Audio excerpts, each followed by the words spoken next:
Okay, good afternoon or good morning, depending where you are, and welcome back, everyone, to our market outlook session. My name is Tony Zhang. I'm the chief strategist here at Options Play, and today I'm joined again by a special guest, Steve Sosnick from Interactive Brokers, chief strategist. Steve, thank you so much for joining us again. It's a pleasure to be here once again, Tony. Thank you so much for having me. Yeah, we have quite a bit to talk about here today, mostly on the macro side of things. So great discussion I think we have lined up for everyone. But before we get started, what we're going to discuss here today is purely for education and demonstration purposes. It is not a solicitation or recommendation to buy or sell any specific securities. So my name is Tony Zhang. I'm the chief strategist here at Options Play. Some of you know me as an educator here in Canada, specifically around options education. But today what we're here to talk about is the fact that when you're trading options, you need to have different ideas, you need to have different outlooks. So this is more of a discussion from both a macro as well as some specific stock ideas that Steve and I have been discussing around the broader markets to give you a sense for how a strategist like us go about analyzing the markets, go about thinking through the thesis or the themes that you might have in your portfolios and how we decide which ones we might trade in our portfolios. So this is really meant to be more of a discussion around where current markets are trading, some technical analysis, some fundamentals, some economic, really everything that we kind of put into our ideas. So giving you a glimpse into that and then having a discussion around that.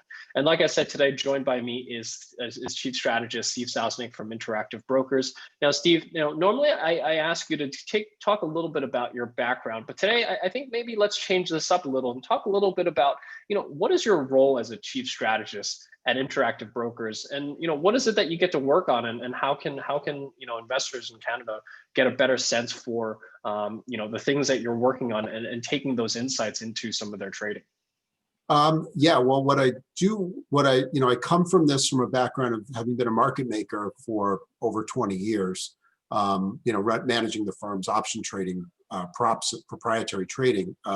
We no longer are in that business, and that was what allowed me to transition from the day-to-day grind of trading to basically having the same thoughts about the market, but share them with people.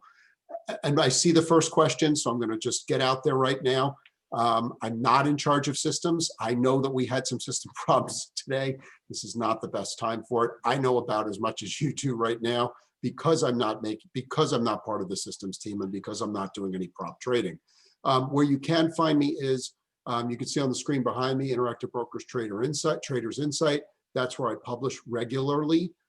We have a newsletter that you could sign up for. But what I'm doing is basically thinking about markets in the same way that I did for decades, but just now instead of keeping my thoughts to myself and just sort of expressing them through raising and lowering volatilities, et cetera, or doing some trades as hedging or trying to get in front of trends. In this case, I'm telling you about them. And so that's really what my role is.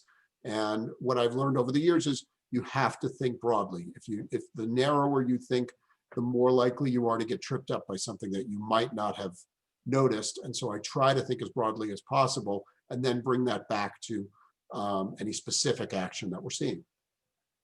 I think that's thank you so much for that. And I think today that's exactly what we're going to do is we're going to think broad, and we're going to talk about a broad number of topics and really keep things a little bit more macro. But, I want to start off by talking about the fact that, the Canadian markets have started to break out here, starting to in my opinion, keep up with the US equity markets, if you will. XIU, the TSX 60 index ETF, recently breaking out above that 25.5 level on the daily chart, breaking out, pulling back a little bit and starting to break out to new all-time highs again here. So Canadian markets starting to see a little bit of life here, Steve. I think that we can see a bit of a crack back here at the $27 level here, which was the high that we put in back in February, right before the pandemic. Looks like we're headed back up towards that 27 level here on XIU. Well, I mean, it's a world party, and Canada is part of it. And we're seeing strength throughout the global markets. I'm glad that Canada is not an exception to that. And you'd certainly expect it, because if the rallies that we're seeing have been so much predicated on a recovering economic picture, and Canada, of course, is leveraged to the world economies through its strong commodity base, which I know Canada is way more than a commodity-based economy, but that's still a market perception, and that's why you're seeing money flow in. And looking at the chart on the right, and even the one on the left, we're a bit stretched in the short term, but hey, so is everybody right now. So there's a momentum train going on. It's very difficult to stand in the way of a freight train, globally moving freight train. But Canada, at least Canada, has been participating, and that's encouraging to see. Yeah, and two dominant sectors within the TSX 60, which are financials and energy, have been performing quite well also here in the past month, which has driven a lot of some of this outperformance we're starting to see in XIU. Canada also, from a fiscal policy perspective, fairly consistent, supporting the economy, if you will. But as you said, in the short run, we have seen a little bit of divergence from a momentum perspective. You're looking at the daily, we're making higher highs, as Steve pointed out earlier before, but RSI, or momentum, not confirming that recent high. Money flow isn't particularly strong here at the moment. So there are some extreme positionings here at the moment. I do think that, especially with both not just in Canada, but globally, we're seeing a rise in COVID cases, a fairly strong surge in COVID cases. I think that is temporarily putting a little bit of a cap here on this rally that we're seeing here. The question is, right now, markets are completely looking through the present to the future. The problem is we have a very huge pothole to navigate ourselves through before we can get to this rosy future. Markets are quite sanguine, if not complacent, that we can navigate this well in the short term. The vaccine news certainly came at the right time, but you have to question, what it's rational. While it's rational for markets to be discounting the future, what kind of future are they discounting, and can you completely ignore the present on our way to that future path?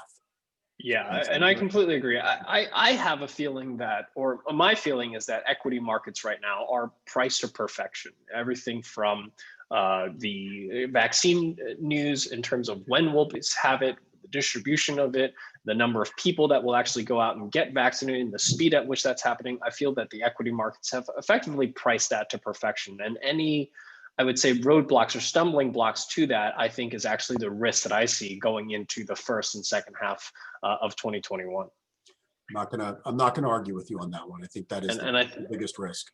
And I think we have some discussions around that, especially if we start looking at the VIX and the VIX term futures, and kind of what that might be giving us a little bit of an idea on. So just a little bit on COVID cases. This is not news to anyone, but we're still continuing to see a fairly strong surge in the number of COVID cases in Canada and in North America, especially in the United States, both of which is, at this point, no longer growing at an exponential pace anymore, but it hasn't quite decelerated yet. This is by far, in my opinion, the short-term cap that I think is that we're seeing here on this rally is due to the surge in terms of number of COVID cases. But largely, granted, Canada has a significantly smaller population. We're seeing about 76 deaths a day in Canada, which is far, far short of what we're seeing in the United States, even once you account for the size of that population. Yeah, I mean, the U.S., we're approaching a 9/11 death rate every day, and when you adjust for Canada, let's back the envelope, call it 10% of the population. Well, that would imply that we would be having 7,600 deaths in the U.S. a day. I'm sorry, 760 deaths a day in the U.S., and we're approaching 3,000. So, nobody has it good right now throughout North America, Western Europe. But the U.S., unfortunately, is in a league of its own. And the problem for Canada is, there's still the idea that if, this is probably the wrong analogy right now, if the U.S. catches cold, Canada gets pneumonia. That's, I realize as I'm saying it, that is like literally the worst way to put it for COVID point of view. But, Canada is very sensitive to economic changes in the U.S. And again, in the short term, the U.S. is not painting a pretty picture in terms of the COVID situation. So, as the chief strategist of Interactive Brokers, as we all know, is a very global firm, and you guys have access to many, many different equity exchanges around the world. As you look at the difference between how we're handling this in North America versus the very polar opposite, if you will, that we're seeing in Asia. If you look at some of the I wouldn't even call it emerging markets, but within Japan, within Korea, within even China, Taiwan, the number of COVID cases in that combined region, which has a population of 1.5 billion, is running 500 to 600 cases a day. They have about single digit deaths a day. Do you see those markets as going to outperform the U.S. The U.S., Canada, and just developed markets that have not had COVID under control? Because those are some of the things that we're continuing to push. Those type of themes. Well, I'm actually pretty well aware of what's going on the ground in Japan because one of my sons lives there. And a big difference is throughout most of Asia, people have always worn masks when they got sick. It's not a problem. I actually had a stock of masks because every time we would go to visit him, we would have to buy masks because we would tend to go this time of year, get sniffles, and you don't want to be the person sniffling on the subway without a mask. It's just not done. So they are seeing a pickup, but at much lower levels. My son's been doing domestic travel. They've actually been subsidizing domestic travel throughout Japan because people can't travel internationally. I think what's going on in China and South Korea is they're having success stories, but realistically they're employing methods that we would not have much tolerance for throughout North America. So right. So it's successful, but for a different reason. It's successful for the mask reason, I think, largely, but they're very quick to stomp on breakouts in ways that I don't think we would accept. The argument could be that you want to, when you're in the markets, though, you want to be investing on someone who's up and coming, not somebody who's already come up. And so you can argue that that's why we're seeing the strength in the US, in Canada, in Western Europe. I mean, look what the euro is doing versus the dollar. And Europe economically has been, sort of one of the bigger basket cases among developed markets, but they're seeing all kinds of COVID-related enthusiasm, despite the fact that they're needing to lock down throughout much of it. I think so much of it right now is just predicated on this idea that that we see the light at the end of the tunnel. We're through the worst of it, although it's not clear that we are, but we see the light at the end of the tunnel and we're focused on that. We're focused on the end of the tunnel, not on what we have to do to get there. Right. And I completely agree. And especially if we look at some of the economic data coming out of Canada, this is actually a chart that you and I discussed a little bit before this call, but GDP data, right? The huge swings in GDP, no matter where you look around the world. And arguably, from my perspective, trying to survey where GDP is going to be within any form of accuracy, I think, is a bit of a crapshoot right now at the moment, just because, again, the size of the swings. But Canadian GDP came in at a quarter over quarter, growth of about 40.5%. The survey was 47.9%. You made a really good point. The fact that when we're down 40% in one quarter, and then when we're up 40% the next quarter, that doesn't equal a back to normal. Yeah, this is no fault of yours. It's just the way the data tends to be displayed is you see the monthly changes. Well, let's do a little bit of quick arithmetic. If you start at 100%, okay, and then you drop 40%, well, that means you're at 60. If you get 40% of that back, you're at 84. So what on the left looks like a full recovery, you're actually 16% down, actually slightly more in the sense because you have the 2 quarters in a row of down legs. But I'm just basically showing, using that to illustrate the point that you are not bad. You need outperformance. And that's actually like a market fallacy too. You see it kind of is a killer for hedge fund returns. They're down 10% one quarter, they're up 10% the next quarter. Well, they're not back to their high water mark. By the way, quick rule of thumb on this one, and it mathematically works. It's just one of those little quirks.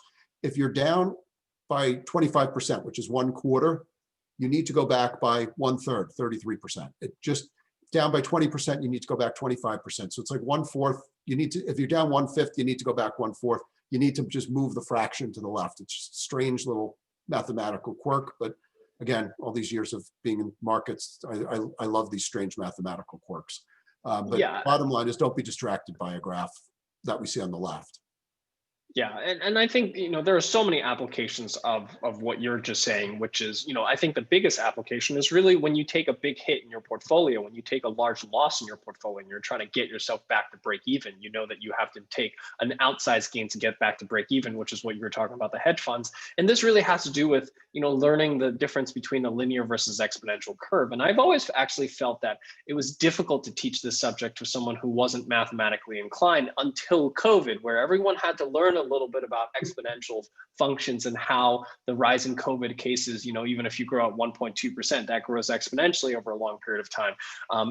This is something that's extremely important for traders to understand the concept of a high watermark, because it's really important from a risk perspective to know how much you're actually risking in your entire portfolio. Because if you ever take a 25% hit in your total portfolio, let's say you load up on long positions and you have all of them expiring on the same day and you have a bad month in the markets, you can wipe out a very large chunk of your portfolio. And trying to get yourself back to break even on the back of that is quite difficult, because when you lose 25%, you got to gain 33% just to get back to break even. And if anyone here can relate to that, when you, after taking a big hit in your portfolio, struggling getting back to break even, please type 1 into the chat window.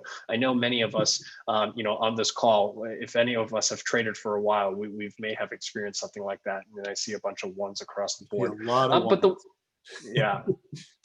But the one thing I will say that has, from my perspective, that does look quite encouraging on the Canadian side is really the fiscal response that Canada has had to COVID. They've been very consistent and they've been very broad in terms of trying to support all the industries that have been decimated by, if there's a better word for it, I don't know, for different industries, whether it's tourism, whether it's aviation, whether it's, restaurant industry. The fiscal response from Canada has been very strong. They've taken on quite a bit of debt to do that. And we're starting to see some of that play out in rates and fixed income, in the Canadian dollar as well. But that is the one thing that I think is fairly constructive of the recovery that we're likely going to see in 2021 for Canada.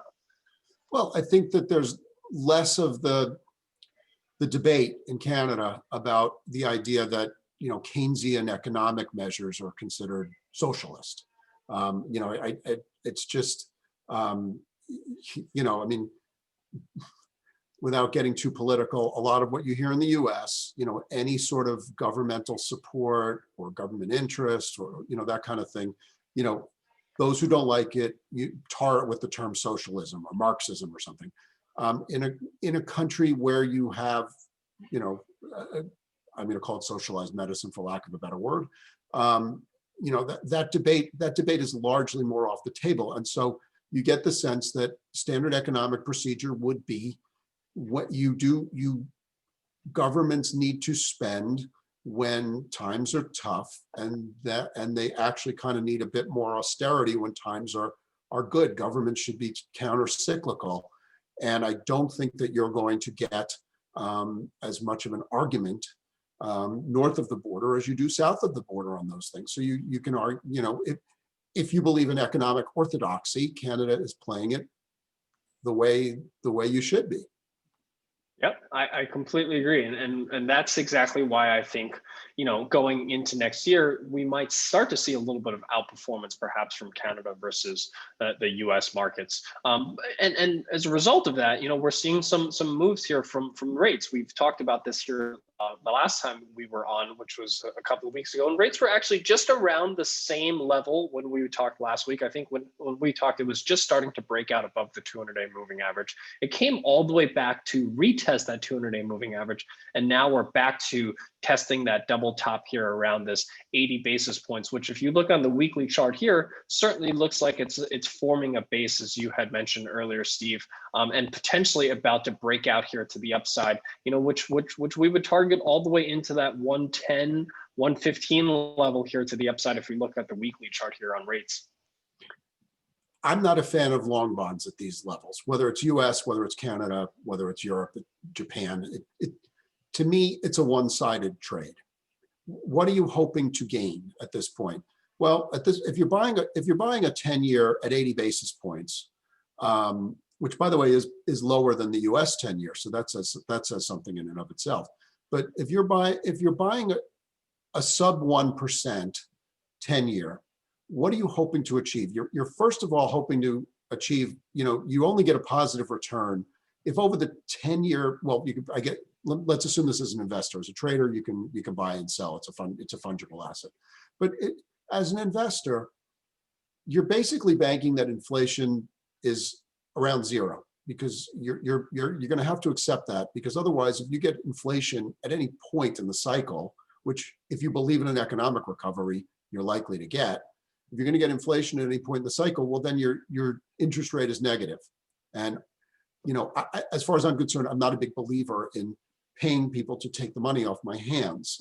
That's not something I like to do.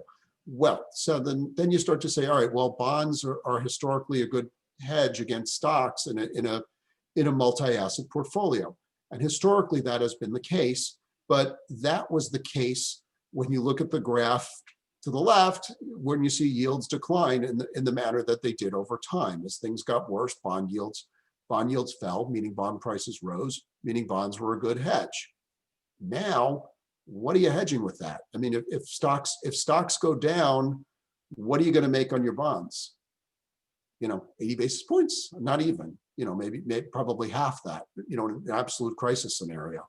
Unless the mentality flips among the Bank of Canada, the Federal Reserve, to take a European approach and go negative.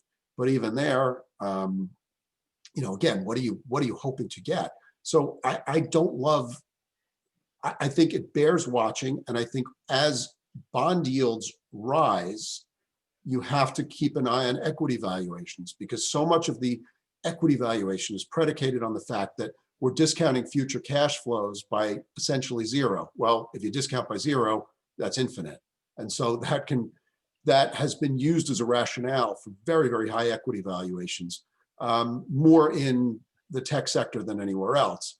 But this can all sort of unravel. And that also is part of the underlying nature behind commodities, because if you hold commodities, which are non-interest bearing assets, your opportunity cost right now is very low, gold being one, sort of the anti-currency.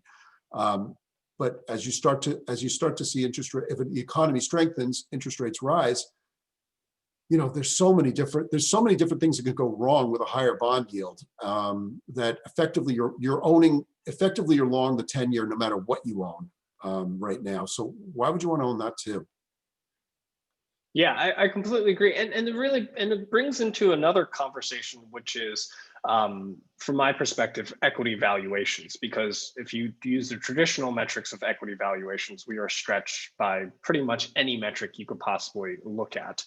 With the exception, you could make the argument a few months ago that dividend yields versus treasury yields, that ratio made equities look very attractive. But right now, we're starting to see dividend yields both on the S&P in the US and TSX start to come down a little bit as companies shave off some dividend payments. And as yields rise, that valuation differential starts to evaporate as well. And we really start to see a bit of a problem here, right? Equity is not looking as attractive anymore from a yield perspective, and bonds also not looking very attractive. And I actually think that that's a very large structural problem that we have. Maybe not right now, but 2 years from now, I think this is a big problem that we need to start having the conversation around. That's why I think you get a sense of nervousness from the central bankers. They don't really know how they're going to get out of this one. And what's fascinating about that, Tony, was you couldn't give away dividend stocks a few months ago. Now that's changed, but the one sector that had really good valuation and had a real obvious rationale, you could say, all right, if I buy high yielding stocks, and I know we're going to talk about the banks later, but that would be one sector.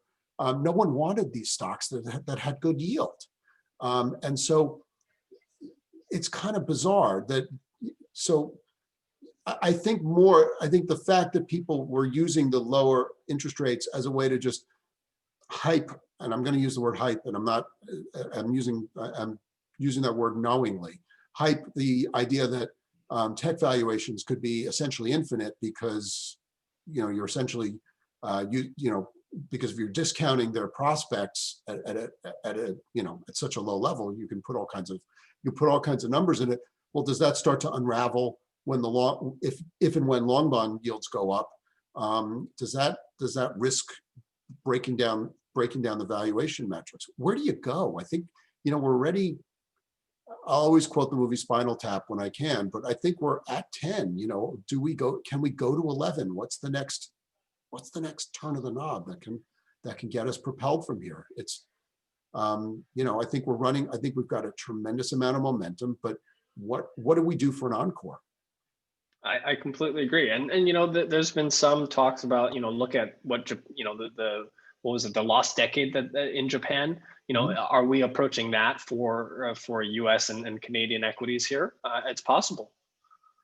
It is possible. It's a gutsy call. I mean, it involves a lot more clarity going forward, but yeah, I mean, I think right now markets are focused on, markets always balance fear and greed. And right now we're all about the greed and not about the fear. Yeah. And that's profound. And I see you've flipped the next slide, but there's your example of people, pardon me, noticing that there's a group of stocks that pay a healthy dividend and benefit from a steeper yield curve, which ties into the chart you just showed. And I'll let you take it from there, but I think this is the perfect segue. Yeah, I do want to talk about fear as well on the next slide, but let's first address the move that we started to see in banks here. Last time we talked, we were talking about just what we started to see was a very slow rotation into banks. The last time we talked, basically as the markets were falling from September through let's say early November, the markets were falling, but banks didn't fall as much. So you started to see a bit of a slow rotation, and that got just taken completely out of whack, where banks all of a sudden were the number one sector for that month of November, driving a lot of the gains that we saw here in the US equity markets and Canadian markets, with financials taking a larger weight than we have here in the US. That's part of what's driven some of the outperformance we've seen in XIU. As you said, rate steepening, certainly one aspect of what's driving the interest in the banks. You have a higher interest rate, which is generally speaking better for the banks. XFN has really taken off here. And you had mentioned on our call earlier, the fact that, we've seen this extreme move, it does feel a little too far too fast, because the last time we talked was right after the election, if I'm not mistaken. There were some pretty big knee-jerk reactions across the board.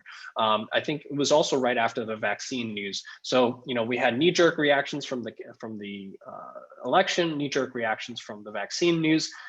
Now we're starting, in my opinion, to see a little bit of a knee-jerk reaction from financials as well. Yeah, looking at how steep that rise is, and over, you have to think about what changed to justify a rise like that. I think the biggest would be the perception that the yield curve is steepening. But if you compare the pace of the rise of the 10-year versus the rise of XFN, they're out of whack with each other. Now, banks, of course, have some leverage to the cycle. You can argue that would argue for some of the steepness. What I don't love is in the lower graphs that it's really not being confirmed by the other metrics, by RSI, by money flow, which I think is one of those situations that bears watching. I think we discussed before, from a fundamental point of view, it's not necessarily wrong to be invested in banks if for no other reason than you earn a lot more money holding their stock and dividends than you do by leaving it in the bank in most cases. But that doesn't mean you chase them either. I think if you've been long them, it's been great. If you are not long them, I question whether you'd want to be chasing them here and not looking for a pullback. And if one doesn't come, it doesn't come. I completely agree. And I think this is a good teaching moment for those of you that perhaps leveraged options to play this move here that we've seen in banks. If you had bought some call options back here when it was 34.35 and now it's trading at 37.38, this is a good example of where if you feel that there's still continuation, there's still upside here, where you can lock in some gains by rolling. Let's say you had owned the $35 call options on XFN, you might want to roll that up to, let's say, a 37.5 or $38 call option. And what that does is it allows you to trade that roll as a credit, which offsets the risk that you took to buy those $35 call options. It allows you to maintain that upside exposure because you still own the $38 call options, but you own them at effectively a much, much lower cost basis, potentially even with zero cost basis on that $38 call option because of the credit that you receive to make that roll. And that would be a way that you can utilize options to play for further upside, but do so in a way by reducing risk. Yeah, or alternatively, if you've made good money on it, this would be an opportune time to consider a covered call right when you see a spike like this. If the risk there, of course, is that you get your stock called away, but you have to think that this would be a fairly. These are the moments when writers tend to look for is opportunities when volatility is relatively high, when the stock is on a relative spike. That's when you would tend to assess whether the odds are with you that you can write a call and collect a little premium with hoping that you don't get it called away. That's the flip side of it. This is why options are fun, because we could sit here and construct different scenario. We can construct a scenario for almost anything, and there's so many ways to express an opinion. Yeah. And if you have not expressed an opinion, XFN, and you're thinking about trying to get in, you've missed this move and you're looking for another opportunity to get in, as Steve and I said, that this does feel, at least for me, and I think you agree here, is that this is a little too far too fast. What I have here is a line of the 21-day moving average here. As you can see, rarely does the XFN spend this much time above the 21-day moving average without some pullback here. Personally, I would wait for some kind of pullback towards that 21-day moving average before looking for a long position here, as opposed to chasing it near these new relative highs. I agree with that. I think you don't want to buy unless there's some sort of, unless you're doing like a biotech where they've just invented a new drug or a vaccine, et cetera. You don't really want to be buying a mature sector like this when it's this far stretched above its longer term trend lines, longer term moving averages where it spends some time. And so, yeah, this is, I just know it, just so I ask a question, so I understand your chart. I assume that the green lines around it are Bollinger Bands, one standard deviation around the 21-day. This is actually just an envelope that I put on the 21-day moving average. It's a 1% envelope. The reason I do it, that's a really great question. I tend to use the 21-day moving average as think of it almost as an automatic support or resistance level, if you will. Whenever you see a strong uptrend, I usually like to wait for a pullback towards that 21-day moving average. But the problem with using a specific moving average is that sometimes you get close to it, but it never touches it, if you will, or sometimes you get a break below it for just a couple of days and bounces right up. So instead of using a discrete number or discrete level, I use a band, if you will, and I use an envelope around the 21-day moving average. So as long as it gets into that envelope, I consider that a pullback. So it doesn't necessarily have to pull back all the way below that level. As long as it gets into that envelope zone, that's I consider a pullback and a valid perhaps support zone to take a long position. And one thing that is intuitive to me, but maybe not to all the listeners, is 21 days is roughly the number of trading days in a month. Right. So I'm sure people are wondering where'd you pick 21 from? That's why a lot of people use it. Is it's remember 30 days would be 30 trading days, but there's not 30 trading days in a month. We have weekends. So that's more approximately to a 1 month time frame. Right. That's a great example. That's a great point. So I do want to shift towards what I believe in, and you and I agree is a fairly important conversation around the changes that we've seen in volatility, because I would argue that pretty much since the election and the couple of weeks past the election, when we started to get the vaccine clinical trial data, both from Pfizer and Moderna, where they were fairly strong, which led us to believe that we're likely going to see an approval here from the U.S. regulators within perhaps even at the end of this week. We already have approval from the UK. Whether that's premature or not, but we certainly have approval from certain countries on that vaccine. So from my perspective, prior to the vaccine, which was, prior to the pandemic, let me make this a little bit more clear. Whoops, sorry. Prior to the pandemic, we had what we would consider one volatility regime, which largely was below, I would say, 2021 or so on the higher end, and then on the lower end, we were in the very low teens, 12, 11 or so. This is kind of the volatility regime that we were predominantly in. Ever since the pandemic, that changed things. A lot of uncertainty around where we were headed, just sheer, we've never been here, right? So volatility was substantially elevated, and the low end of that since the pandemic was pretty much in the low 20s, and then we were range bound pretty much from the 20s to the 40s or so. But since we've had the election, now that we've had quite a few hurdles passed through between when we're going to get the vaccine, the rough distribution of the vaccine, and the fact that now the U.S. elections are over, when we now know that there's going to likely be a peaceful transfer of power, a lot of uncertainties have been removed from the equation. And I would argue that just based on that alone, we've entered what I would consider is a new volatility regime. And this new volatility regime, whether it looks like what we had prior to the pandemic is kind of the question. Do we go back to this prior volatility regime, or are we in a new volatility regime? So this is something that you and I had a little bit of a discussion on the previous call, but you made some good comments. So I'd love to hear kind of your thoughts here, because I think this is really important for options traders to decide, how do I position, my options positions going forward? Well, yeah, this can be a deep discussion. I apologize for some of the people if we get into the weeds. And I'll preface it by saying I just put something out today on our Traders Insight page, which is basically saying VIX is not now, nor was it ever, the fear gauge. And little highlight, I expect to be talking about that today on Bloomberg at about 3:15. And you typically have heard the media describe VIX as the fear gauge.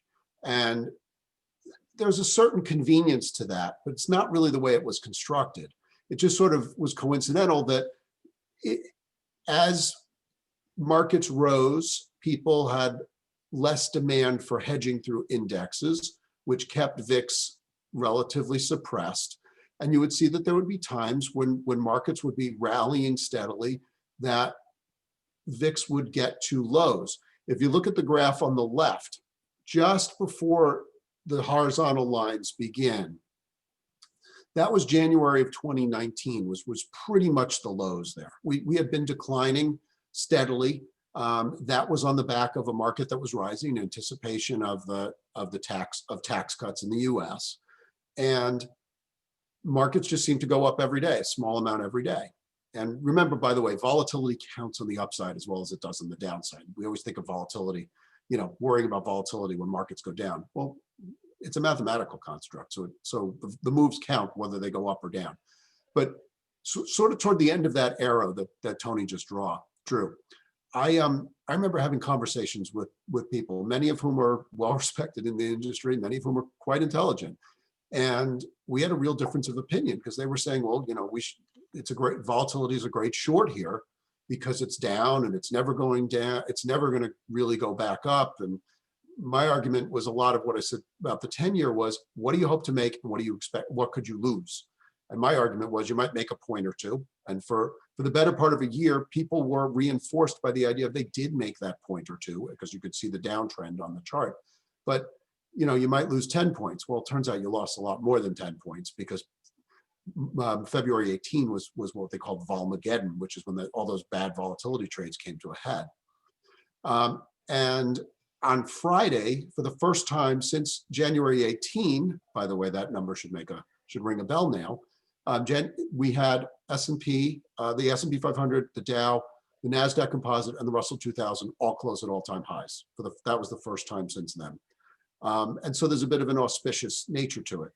But you look at it and see, well, then the VIX was like single digits. Now the VIX is flirting with 20. A couple things to keep in mind. VIX has typically been, the long-term moving average is about 17.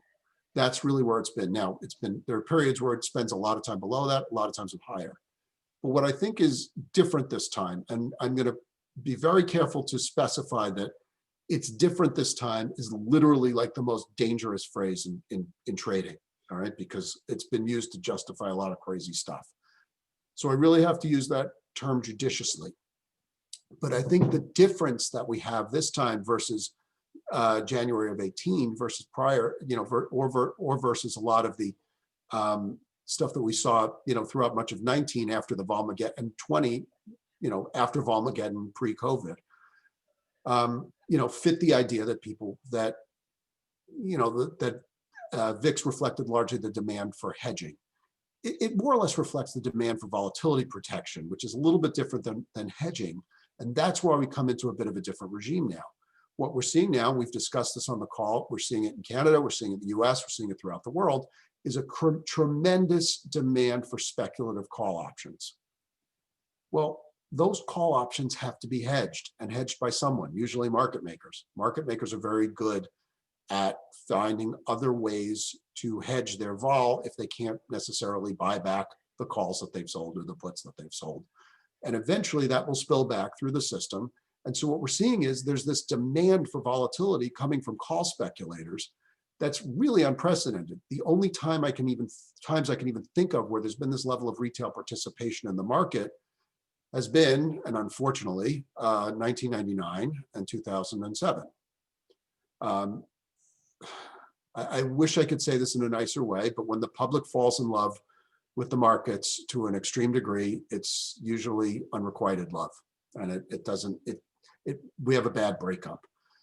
Does that mean that that it's going to happen next week, next month, next year? I don't know, but when you get the real shocks to the market, when they don't necessarily specifically come from an exogenous event like COVID, it's because the public there's no one left to buy. And in this case, institutions who have been playing catch up have been buying. Retail has been buying. Option market makers are struggling to hedge their calls. But remember, if you're a professional trader, a put is a reasonable hedge for a call. You want the vol. Goes back to, and you guys should more or less have this ingrained on you. The put call parity. So if you're short a call, you can buy a put. You can buy a put and some stock to hedge, and vice versa. It all balances out. And please be aware of that. And so if market makers are selling calls, well, they're the ones buying the puts, and they'll buy some stock to keep their delta hedged, and they'll recreate the call through options hedging. And so that's what I think we're seeing, and that's why we see days where S&P goes up and VIX goes up. That's why we're seeing a day like today, where S&P is down. Let me just look at my screen. S&P is down 0.17%. TSX is higher, which is which is good for most of our people on the call. But S&P is down 0.17%. VIX is up about 4%. Why? Because I think that type of hedging is still working its way through the system. And so, do I respect the fact that what I've said in terms of it's different this time could be one of the most suicidal comments that I could make from a financial point of view? Yes. But do I really think that we're seeing something different reflected in the volatility space? Yeah, because I don't think we've really seen the type of participation like this. I'm going to say more or less through the internet bubble, but even then people were doing it through stocks more than options. We've never made it easier for retail investors to buy stock and options, which is a good thing. But it gets abused from time to time, and I wonder if we've reached that point. And I'm sorry for the long diatribe. No, I think this is exactly the type of insights that a lot of the viewers here are looking for, that in-depth discussion into volatility, because we're all trading options. It's very important, and I'm curious as to your thoughts as to, if you look a little further down the term structure of VIX, right now, most investors are focused on the 30-day VIX, which from my perspective, if you look 30 days out, things look pretty rosy right now. A vaccine's about to get distributed to, 100 million people in the U.S. Canada also has actually oversubscribed to the vaccine. It looks like Canada actually is going to have more vaccine uh, shots than they actually have in terms of population. So there's going into Christmas, things are so far, consumer spending has been fairly strong. Consumer confidence has been pretty good. Economic numbers decelerating a little, but still in expansion territory. Going out 30 days, things look pretty rosy. But if you look out 3 to 6 months beyond that, the VIX term structure, still fairly elevated here. Does that tell you anything? Because at least from my perspective, that tells me equity markets are saying that, okay, in the next 30 days, things look okay. But if I look a little further out, I'm pretty concerned. Yeah, that's let's be clear where the term structure comes from. Basically, remember, let's just remind everybody, VIX has sequential futures that trade. And so when you map out those sequential futures like you would bonds, it's like a yield curve. So you see the relationship, you see where each future is, the January future, February future, et cetera, and that creates a curve. It's an interesting problem because normally what you would see is an upward sloping curve like we see now. The problem is it's slow, and that's generally reflective of most futures curves have that tendency. That's called contango. It's usually a function of interest rates, but considering that interest rates are near zero, you would expect a very slight rise in the curve. But yet we see outer month VIX, we see VIX more or less priced at a 25, 26 level, and it's been stubborn. It's been like this for some time, pretty much throughout the summer. Well, what is that telling you? I think what it tells you is a lot of market makers are seeing this or professionals are seeing this sort of a damned if you do, damned if you don't market, which is if the markets are going to pull back, it's logical to expect VIX rallies.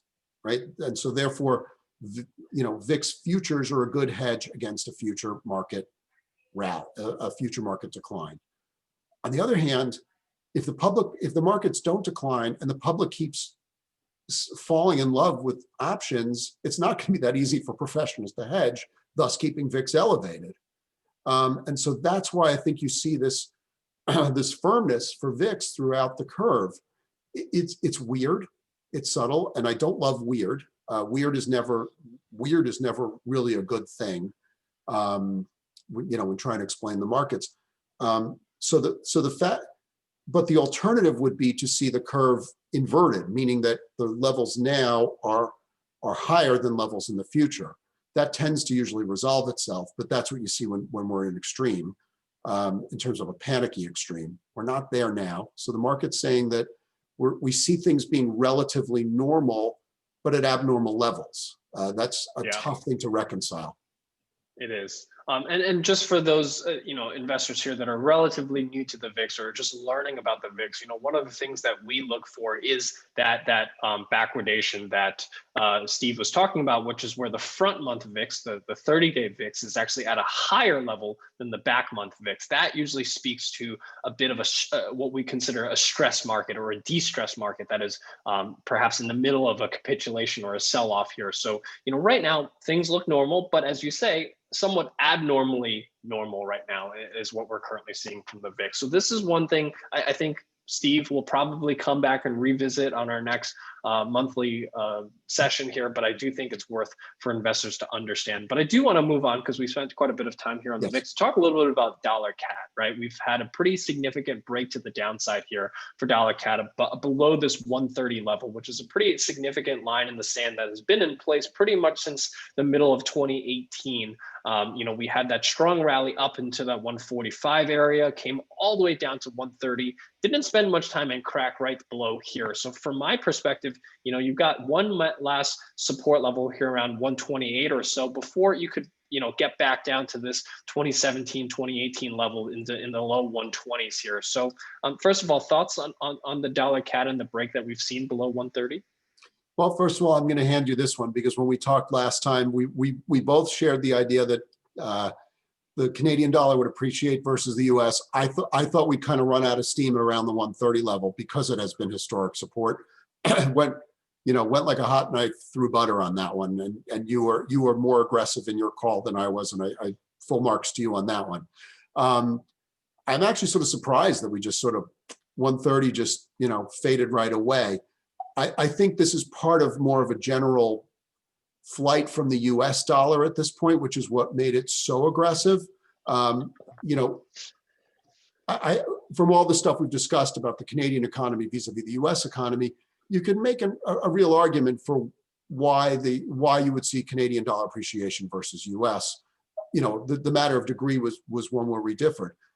On the flip side, when you see the euro at 121, and it's not clear that Europe has this much better economic picture than the US, and certainly no interest rate differential because they're still negative and the US is not. You do have to think that this yet another momentum trade, and I think that's why we just blew through support, because it was part of a much broader exit from the US dollar. And Canada had been benefiting for the right reasons. I'm not saying this is the wrong reason, but I think that's why you're seeing this aggressiveness.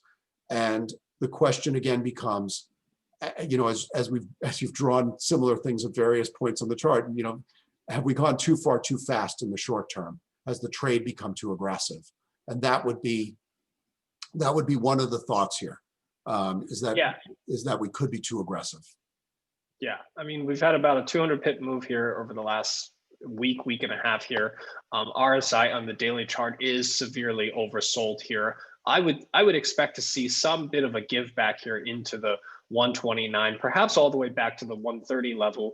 I would like to see 130 hold and continue to move lower here, but I don't know that we're going to get all the way back to 130. As you say, this is a bit of a momentum, and this is purely, in my opinion, based on a flight out of the US dollar, because as you said, we're seeing it across the world. Whether you believe in whether other currencies are going to devalue as much, and perhaps we won't see a further decline here in the dollar index. In my opinion, I do think we are going to. But for those of you that want to be a little bit more diversified, as opposed to just outright short dollar through something like dollar CAD, there are other places to play this as well. I think you could be long gold, you could be long some of the emerging markets as another way to be effectively short the dollar. And I would actually advocate making a bit of a diversified bet if you are going to make a short dollar bet in the markets. Yeah. Like everything else, I think it's gotten a bit stretched. I see the logic for it. I really do. And we've discussed the logic for it for a while, but so many other things come into play. And by the way, you've just pulled up a chart that's one of the other props for the Canadian dollar. Yeah. And that's crude. And we've seen a slight bump here in crude here, certainly back into what I would consider a strong resistance level, which was the December 2018 lows, which has acted as support for quite some time until the coronavirus, and has now acted as resistance off the back of that. And ever since the vaccine news, we've seen this move up here in crude. I would argue that we've already passed what we would consider peak crude demand. I don't think we're ever going to quite get back to where we would ever be from a demand side perspective. I think from a corporate air travel perspective, you're going to see a significant decline. And we've seen a huge momentum play towards clean energy, renewables. We've seen multiple countries around the world actually announce some fairly aggressive initiatives to move towards off of combustion engines towards electrical vehicles, everything from California to what China's doing to what we've seen in the UK, Denmark, all of these countries around the world, Steve, I don't know if you guys talk about ESG investing very much, but it certainly is one of the main drivers of some institutional investing now, moving away from fossil fuels towards clean energy. And I think that's going to put a longer term bearish view, in my opinion, on some of these energy names, if you will. And this is directly correlated to this crude discussion that we're currently having. Well, first of all, I'm going to thank you for giving me an inadvertent segue into what I'm going to talk about. We recently just created something at Interactive Brokers called the Impact Dashboard, which really does allow you to take a look at the ESG friendliness across various criteria.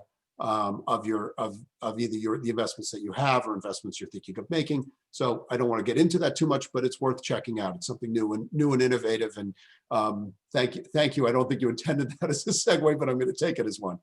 But going back to crude, I think you're right in terms of the trend going toward greener, and in terms of there's going to be less demand for corporate travel. Although I think leisure travel will, post-vaccine, there'll be a lot of pent-up demand for leisure travel, but it's not nearly, leisure travel does not replace corporate travel in terms of airlines. But the bigger problem I've always had with trading oil and oil-related products is essentially, I'm the little guy at the table. Everybody on this call is a little guy on the table. The people who really trade oil, there are people with a much bigger stake in this than I do. Now, in any commodity, that's the case. If you're trading cocoa, Hershey and Nestle's have a much better idea of where cocoa prices are going than I will. But in the case of oil, you have a cartel that is explicitly knows a lot more about you do, and that puts their thumb on the scale at certain points. And I think if nothing else, OPEC has demonstrated, and much to the chagrin of North America and especially Canada, that they want to keep oil, their sweet spot is crude at a level where they can make a profit, but that makes it uneconomic for North American shale, because that is the biggest source of supply competition for OPEC. But it's very dependent upon higher prices. So I find it hard to believe that this price level, which you drew out the support beautifully, as it was in the past, support tends to become resistance. And so I find it hard to believe that you would see much of a bounce through the 45, 46 level under the current circumstances. I think again, what we're seeing now is, the fully discounting post-vaccine world, melded in with a bit of anti-US dollars, because again, if oil is priced in US dollars and the US dollar is weaker, well, then the commodity therefore is worth more in US dollars. I think you're seeing that come into play, but I can't be too bullish about oil overall, because I'm not only battling Exxon, Chevron, BP, et cetera, I'm battling OPEC, and it's very tough for me to see. I think they would love the prices to go up, but I think they're trying to be very careful to go up to points. In a sense, they managed to severely injure a lot of the North American crude industry, unfortunately, which we saw all kinds of bankruptcies in terms of smaller producers, on both sides of the borders. And so maybe they can let that slip a bit higher because you've gotten rid of some of the potential competition. But ultimately, you're fighting that, and from a stock point of view, you're fighting the ESG point of view. So you've taken some of the demand for the stocks out of the equation. I don't think it bodes well. I think oil was due for a bounce, but I think this might be the limit of the bounce at this point. Yeah, and I just want to point out here, it's one thing to trade crude, it's a whole nother thing to trade an energy company. And keep in mind that when you're trading most of these energy companies, with the exception, and even the major players, these are highly levered companies. These are companies with a large amount of debt on their books. So when you do see a small bounce in crude, we tend to see a multiple, a leverage move, if you will, in some of the energy names themselves. So that's part of why we've seen, a name like CNQ move up almost 40% here over the past few weeks, as opposed to crude moving a little under 10% here. So, that's why we're seeing these outsized moves here in crude. But like, as Steve said, from my perspective, the writing's on the wall, right? And that the long-term trend here is to the downside. And what we have seen here now is an extreme move here to the upside, which we have seen multiple times here in the past. And, largely these extreme moves in the past have been faded fairly quickly. And that is similar to what I'm expecting to see right now. I think there could be a little bit more upside here before we see a longer term pullback here because of all the things that we just discussed. And Steve, I think we just have a couple of minutes here. And I do want to capture our last thought here, and which is the shift that we've seen in cannabis stocks since the U.S. election. And I think there are a lot of eyeballs looking at the Georgia Senate race. For those of you that are unfamiliar, that is the two seats that are left in the U.S. Senate that are still undetermined, that could potentially go to Democrats. And if they do go to Democrats, then the U.S. Senate is split 50-50 with our vice president, who is a Democrat, to be the tiebreaker. And a lot of investors in this particular segment of the market is looking for that as a potential path for legalization, full legalization here in the U.S. So I wanted to bring up, Canopy Growth, because, even without that, Canopy Growth had managed to break out above its $34 resistance level, which, if you call it a bit of a base here to the downs, if we look on the weekly chart here, certainly formed a bit of a base, started to break out here to the upside. Last time we talked it was a knee-jerk reaction, broke out to the upside, came back to retest this as support, is now starting to move higher here. So for those of you that are looking for perhaps a way to utilize options to play this, this is, in my opinion, a good learning moment for options traders, because you have a defined catalyst event on a specific date, right? When the Senate runoff is going to be, you have a sense for, the outcome. It provides a kind of a binary catalyst. If you do get two Democrats voted into the Senate, that is potentially a positive for the industry. If you get a one Democrat and one Republican, that probably puts legalization off for a while. You might see a bit of a pullback here. So this is one of the opportunities where you could take options to potentially play either side, depending on which side you think the coin's going to fall on. Yeah, I think this is a great learning tool, because for the reasons you said. I mean, defined event and a defined date. Now, we also have to be concerned with with the other considerations of the trade. If we're talking about it, people kind of know that there's a potential for a vol spike in January. So that's somewhat priced in. Vols are rich, so realize that if you're going to speculate, you're not alone, and you're not people. This is a known event. The other thing to keep in mind is you want to have your defined exit points. You want to know how much you can afford to lose. Now, if you're using call options, it's kind of defined as zero, but hopefully you have discipline beyond that. But you also want to have discipline to the upside, because while I think you can get incredible enthusiasm as the result of this, I think some of it is priced in. Realize that the intermediate step in the US is not, I don't think we go full legalization. I think it tends to be more of what we saw in the House bill that just passed last week, which is dead on arrival in the Senate, which is states are more or less free to do what they want. And the federal government will respect that. The other thing, bear in mind, of course, is, will the tobacco companies just sort of say, oh, sure, yes, let's let all these upstart companies come into our turf? I think if it became feasible for them to do so, you would see a very quick move. Now, some of that could be from purchasing existing cannabis suppliers. There's a million ways to play it. But I do think there's a lot of dimensions here. So know what you go into a trade like this, knowing your time frame. Get your timing right. In this case, January is your time frame. Make sure you have your maximum loss established, covered as best you can. Know what that could be, and know what and have an upside target in mind, and don't be greedy about it. If you get the pop, take the pop, and if it goes beyond that, oh well. But with options, it doesn't always pay.